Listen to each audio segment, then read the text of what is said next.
Maaveeran Tamil language की action और super hero movie है जो साल 2023 में रिलीज हुई है।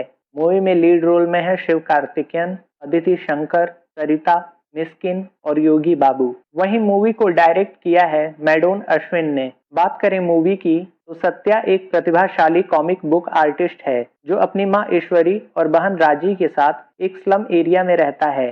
सत्या डरपोक और एडजस्ट करने वाला व्यक्ति है। सत्या एक साप्ताहिक पत्रिका में कॉमिक हीरो मावीरन की कहानी लिखता है जो हर सप्ताह छपती है। सत्या अपनी मावीरन की कहानी को एक पत्रकार को चुपके से बेचता है जो उस पर अपना नाम लिखकर पत्रिका में छपवाता है। सत्या मावीरन के बारे में लिख रहा होता है कि मावीरन एक शक्तिशाली योद्धा था जिसने एक बड़े शैतान तांत्रिक को हराया और राजकुमारी को बचाकर अपने साथ ले गया। वो पेंसिल से शिट भी दे रहा होता है, तभी उसे उसकी माँ की आवाज सुनाई देती है जो बाहर पानी के लिए पैसा नहीं देना चाहती और पानी के लिए झगड़ती हैं। सत्या अपनी माँ को घर में बुलाता है और एडजस्ट करने को कहता है। वह कहता है, मैं जानता हूँ पानी आसानी से कहाँ मिलेगा। ये कहकर वह पास के रेलवे स्टेशन जाकर ट्रेन के टैंक से पानी ले आता है। अगले सीन में कुछ वर्कर काम पाने के लिए सड़क के पास खड़े रहते हैं। एक आदमी आता है और पूछता है कि तुम में से प्लम्बर और पेंटर कौन है। कुछ लोग हाथ उठाते हैं। वह उन्हें लेकर चला जाता है। फिर दूसरा व्यक्ति ऑटो में आता है और पूछता है कि तुम में से काम के समय चाय कौन पीता है। पूरी बात सुने बिना ही कुमार हाथ उठा देता है। वह व्यक्ति उसे छोड़कर बाकी सबको लेकर चला जाता है। इधर पत्रकार सत्या से अगले साप्ताहिक अंक के लिए कॉमिक्स खरीदता है और अपना नाम लगाकर समाचार पत्रिका में प्रिंटिंग के लिए दे देता है। सत्या बस में देखता है कि एक लड़की उसकी बनाई कॉमिक्स पर फोन नंबर नोट कर रही है। वह उससे पेपर छीन लेता है। लड़की के पूछने पर वह बताता है कि ये उसकी बनाई कहानी है और वह उसे अपने द्वारा बनाई कॉमिक्स दिखाता है। तब उस लड़की को यकीन हो जाता है। इधर सत्या और उसकी माँ फूल की दुकान पर रहते हैं। उसी समय राजी आती है और उन्हें घर चलने को कहती है। भगुती सबको बताता है कि सरकार इस स्लम एरिया को हटाकर कोई प्रोजेक्ट बनाएगी, इसलिए हम सबको यह जगह छोड़नी होगी। सरकार हम सबको दूसरी जगह 1 BHK फ्लैट देगी, बच्चों के लिए स्कूल वगैरह। ईश्वरी नाराज होती हैं और ना हटने की जिद करती हैं। उस एरिया का लाइट कट हो जाता है और असुविधाएं बढ़ा दी जाती हैं। सत्या और राजी के मनाने पर उनकी मां अपनी यादों से भरे घर को छोड़ने को तैयार हो जाती हैं। ईश्वरी नया फ्लैट अपने बेटे सत्या के नाम से करवाती हैं। सभी लोग अपना फोटो खिंचवाते हैं। धीरे धीरे सभी लोग अपना सामान समेटकर नए कॉलोनी की बिल्डिंग में चले जाते हैं। सभी को उनका फ्लैट मिल जाता है। सत्या और राजी अपने फ्लैट में इंटर करते हैं। वो पूरे फ्लैट को आश्चर्य से देखते हैं। राजी कहती है कि हम 10वीं मंजिल पे हैं और यहाँ से पूरा शहर और समुद्र का नजारा अच्छा लग रहा है। राजी बाथरूम का दरवाजा खोलती है तो देखती है कोई व्यक्ति वहाँ टॉयलेट यूज कर रहा है। यह बिल्डिंग का मैनेजर धनराज होता है। सत्या उसे कुछ नहीं कह पाता पर ईश्वरी काफी नाराज होती है। इस पर पगुती कहता है कि यह सब मेरे मित्र हैं। सभी लोग फ्लैट मिलने की खुशी में जश्न मनाते हैं और पूजा करते हैं। अगले दिन राजी बाथरूम का दरवाजा खोलने के लिए हैंडल पर हाथ लगाती है तो वह टूटकर उसके हाथ में आ जाता है। वह माँ से कहती है जो खाना बना रही होती हैं। वह कहती हैं जरूर तुमने ही कुछ किया होगा। तभी छत का प्लास्टर टूटकर खाने में गिर जाता है। ईश्वरी नाराज होती हैं और नीचे शिकायत करने के लिए जाना चाहती हैं और सत्या उन्हें समझाता है कि एडजस्ट करो। फिर सत्या अपने पिता की तस्वीर लगाने के लिए कील पर हथौड़ा मारता है। तभी वहां दीवार का काफी सारा हिस्सा गिरने लगता है और दीवार में दरारें पड़ जाती हैं।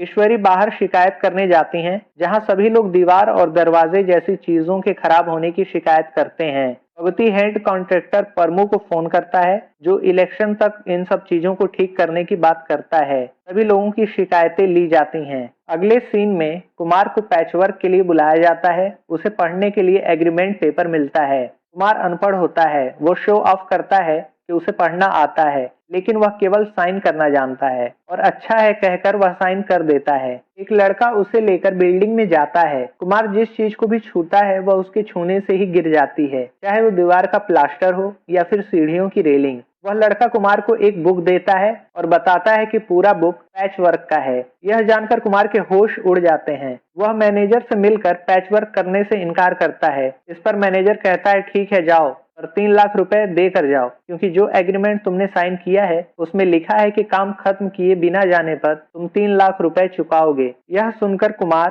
पैचवर्क करने को तैयार हो जाता है। लड़का उसे कहता है चलो तुम्हारा टाइम आ गया। कुमार ईश्वरी के फ्लैट में जाता है और दीवार को पैच करता है। अगले दिन नीला सत्या से मिलती है और उसे समाचार पत्रिका दिनाथी के ऑफिस में ले जाती है। सत्या नहीं जानता पर नीला वहां उप संपादक होती है। वह सुब्रमण्यम को नौकरी से निकलवा देती है क्योंकि वह सत्या के काम को अपना बताकर नौकरी कर रहा था। सुब्रमण्यम सत्या को गुस्से से देखकर वहां से चला जाता है। सत्या को नौकरी मिल जाती है। उसकी माँ ईश्वरी बहुत खुश होती हैं। नीला उसे नई कहानी पर काम करने को कहती है। सत्या अपने बिल्डिंग के लोगों की समस्याओं को मावीरन कार्टून के माध्यम से लोगों तक पहुंचाता है। लोगों को कहानी में मजा आना शुरू हो जाता है। सत्या अपने कॉमिक्स में मावीरन को सुपर हीरो दिखाता है जो लोगों की मदद के लिए राजा के खिलाफ खड़ा हो जाता है और लोगों का पैसा राजा से छीनकर लोगों में बांट देता है। इधर बिल्डिंग की लिफ्ट बंद हो जाती है। ईश्वरी नाराज होती है तो सत्या एडजस्ट करने को कहता है। ईश्वरी उसका कॉमिक कार्टून पेपर मोड़कर फेंक देती हैं कि इसमें बड़ा वीर बन रहा है और सचमुच में तो किसी से लड़ नहीं सकता। नीला सत्या के साथ उसके बिल्डिंग में जाती है जहां वह लोगों की समस्याएं देखती है। वह सत्या से कहती है यहाँ लोग समस्याओं से घिरे हैं और तुम उनका कंटेंट बना रहे हो। इस पर सत्या कहता है मैं बस अपनी माँ और बहन के लिए सुरक्षित जिंदगी चाहता हूँ, मैं कोई हीरो नहीं। तभी वह शोर सुनकर नीचे जाते हैं जहाँ छत से सीमेंट का हिस्सा गिरने से एक बच्चा चोटिल हो जाता है। सभी लोग उसका इलाज कराते हैं और वहाँ के मैनेजमेंट को शिकायत देते हैं। नीला उनके लिए आवाज उठाती है पर सत्या उसे वहाँ से जाने को कहता है। सुब्रमण्यम के धमकाने पर सत्या नौकरी छोड़ने चला जाता है जहां वह मावीरन की स्टोरी को खत्म करता है। इधर सत्या के घर पर मैनेजर उसके बाथरूम में घुस जाता है। घर लौटकर सत्या के पूछने पर उसकी माँ कहती है कि तू मुझे ही एडजस्ट करने को बोलेगा तो बताने से क्या फायदा। सत्या के पूछने पर उसकी माँ बताती हैं कि एक नई कहानी लिखना कि एक गुंडा आया, मेरी बहन को नहाता देख रहा था, जब माँ आई तो उसने माँ को भी मारा। सत्या गुस्से में आ जाता है और वह मैनेजर धनराज को मारने के लिए जाता है जहां धनराज और उसके साथी उसे डराकर भगा देते हैं। इधर सत्या अपने फ्लैट के दरवाजे पर पहुंच के सुनता है कि उसकी माँ उसे कायर कह रही हैं और कह रही हैं कि वो बहादुरी दिखाकर मर भी जाता तो अच्छा होता। सत्या को बुरा लगता है और वह छत पर जाता है। वह अपने डरपोक स्वभाव से खुद को बंधा हुआ महसूस करता है। मावीरन के फोटो को वह कोयले से खराब कर देता है। इधर राजी मना करती है पर उसकी माँ उसके कार्टून को जला देती हैं। सत्या आत्महत्या करने की सोचता है। फिर वह अपनी माँ और बहन के बारे में सोचकर रुक जाता है, लेकिन बिल्डिंग की दीवार के टूटने से वह गिरकर एक बोर्ड पर रुक जाता है और बेहोश हो जाता है। उसे कुमार देखता है, तब उसे हॉस्पिटल में भर्ती कराते हैं। एक आवाज बैकग्राउंड में आती है कि कायर नहीं जानता था कि ये उसका आखिरी दिन है, कायर की मृत्यु हो जाती है। अचानक सत्या उठता है और डॉक्टर कहते हैं सब कुछ ठीक है। अगले दिन सभी उसके फ्लैट में बधाई देने आते हैं। वहां कुमार आता है और समझाता है कि एक साथ इतने लोग मत रहो, कहीं फ्लोर गिर गया तो सभी एक साथ नीचे चले जाएंगे। सभी वहां से चले जाते हैं। सत्या कुमार को थैंक्स बोलता है जिसकी वजह से उसकी जान बच गई। सत्या कहता है कोई काम हो तो बताना। इस पर सत्या की माँ कहती हैं इसके साथ कोई काम करने से अच्छा है कि बिना काम के रहे। रात को सत्या को आवाज सुनाई देती है। वीर अपनी नींद खो चुका था। बिल्डिंग की खराबी की सच्चाई जानकर उसकी नींद उड़ गई थी। अब उसे चैन तभी मिलेगा जब उसके लोगों की तकलीफें खत्म हो जाएंगी। यह सुनकर सत्या अपनी माँ से कहता है कि कोई उससे बात कर रहा है। वह अपनी माँ और बहन को बताता है कि एक आवाज आ रही है, लेकिन उन दोनों को कोई आवाज सुनाई नहीं देती। अगले दिन वो उसे डॉक्टर के पास ले जाते हैं। वहां उसे आवाज सुनाई देती है कि वीर को पता नहीं कि उसे कोई दवा काम नहीं आएगी। वह चौंक जाता है। सब उसे देखने लगते हैं। डॉक्टर उसे बताते हैं कि ये तुम्हारे मन की आवाज है। सत्या मान जाता है। दवा लेने के काउंटर पर आवाज आती है, वीर सोच रहा था क्या 5149 सोने के सिक्कों को खर्च करना जरूरी था। तभी उसे 5149 का बिल मिलता है। वह डॉक्टर के पास दोबारा जाता है और डॉक्टर को ये बात बताता है। डॉक्टर कहते हैं मैं एक नंबर लिखूंगा, तुम मुझे बताओ कि मैंने कौन सा नंबर लिखा है। डॉक्टर कहता है तुम नहीं बता पाओगे क्योंकि यह सिर्फ तुम्हारे मन की बात है। तभी सत्या को आवाज सुनाई देती है। डॉक्टर वीर को पागल समझ रहा था, अब डॉक्टर को सिर पे चोट लगेगी। तभी डॉक्टर के सिर पर पंखा गिर जाता है। सत्या नीला के साथ बाइक पर घर जा रहा होता है। तभी उसे आवाज आती है, वीर ने यमराज की आंखों में आंखें डालकर उसे भी हरा दिया। सत्या नीला से कहता है कि उसे आवाज सुनाई दी है कि मैंने यमराज की आंखों में आंखें डालकर उसे हरा दिया। नीला नहीं मानती। तभी एक पोस्टर नीला के चेहरे पर आ जाता है। जब वह स्कूटर रोकती है तो खुद को एक सरिये के पास पाती है जिससे दोनों की जान जा सकती थी। दोनों पोस्टर देखते हैं जिस पर मंत्री जयकोटी की फोटो होती है। घर पहुंचकर सत्या घर के लोगों को बताता है कि कहानी के हिसाब से मैं महावीर हूँ और मंत्री जयकोटी यमराज है और मुझे अपने बिल्डिंग के लोगों को बचाना है। सत्या की माँ उसे कहती है कि यह भगवान की आवाज हो सकती है। सत्या उस आवाज से बात करने की कोशिश करता है पर कोई आवाज नहीं आती। अगले दिन उस अपार्टमेंट के बाहर जयकोटी भाषण देता है। सत्या को आवाज आती है कि वीर को यमराज पर गुस्सा आ गया। सत्या चौंक जाता है। तभी वह देखता है कि उसका पैर जयकोटी के पोस्टर पर है। वह चप्पल निकालने के लिए पोस्टर से जोर लगाता है। गलती से चप्पल उसके हाथ से छूटकर जयकोटी के मुंह पर लग जाती है। पुलिस सत्या को पकड़ लेती है। न्यूज रिपोर्टर उससे उसकी वजह पूछते हैं। यह घटना न्यूज पर भी आने लगती है और सीएम इसे देखते हैं। जयकोटी के आदमी सत्या को पकड़ लेते हैं। सत्या कहता है उसे आवाज सुनाई देती है। सत्या और कुमार को छोड़ दिया जाता है। घर पर ईश्वरी यह सुनकर खुश होती है कि उसके बेटे ने चप्पल से मंत्री को मारा और जेल गया।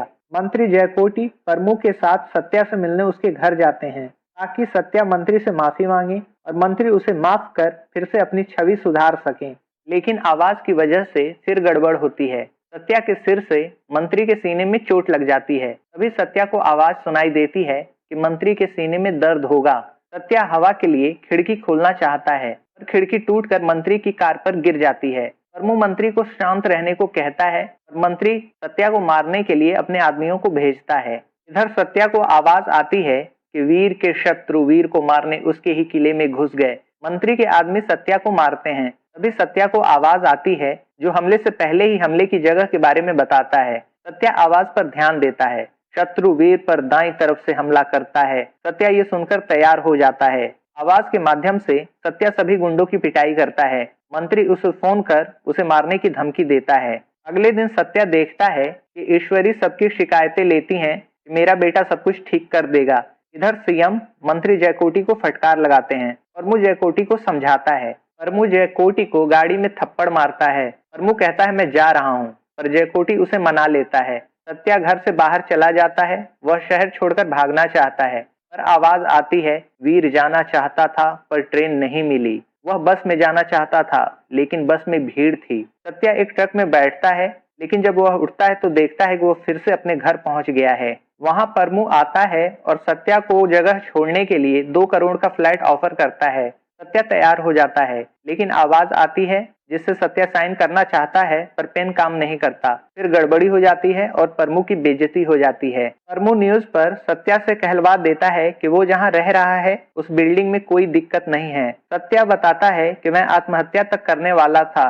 ये सुनकर उसकी माँ रोने लग जाती हैं। सत्या मंत्री से मिलने जाता है जहां वह आवाज के बारे में परमू और मंत्री से बताता है। मंत्री पीछे से वार करता है पर आवाज के बताने पर वह मंत्री के तलवार के वार से बच जाता है। सत्या बताता है कि मैं वही करता हूं जो आवाज मुझसे कहता है। मंत्री के खिलाफ जाने पर बिल्डिंग के लोगों की मुश्किलें और बढ़ा दी जाती हैं। परमू सत्या को लेकर मंत्री के पास जाता है। मंत्री सत्या की पिटाई करना चाहता है पर आवाज सुनकर सत्या मंत्री से बच जाता है। मंत्री कहता है जान प्यारी नहीं तुझे, मैं बस तेरी पिटाई करूंगा। ये जानकर सत्या आवाज के अपोजिट रिएक्ट करना शुरू कर देता है जिससे मंत्री उसकी पिटाई करने में कामयाब हो जाता है। सत्या को आवाज आती है कि वीर ने अपने लोगों को छोड़ अपने जीवन की भीख मांगी। उसी वक्त वीर कायर बन गया। फिर सत्या को आवाज आनी बंद हो जाती है। मंत्री सत्या की खूब पिटाई करता है। सत्या कुमार को सड़क पर घायल मिलता है। कुमार और सत्या की माँ उसे नए झोपड़ी में ले जाते हैं। सत्या की माँ उसे कहती हैं हम यहीं रहेंगे एडजस्ट करके। सत्या नीला को ये बात बताता है।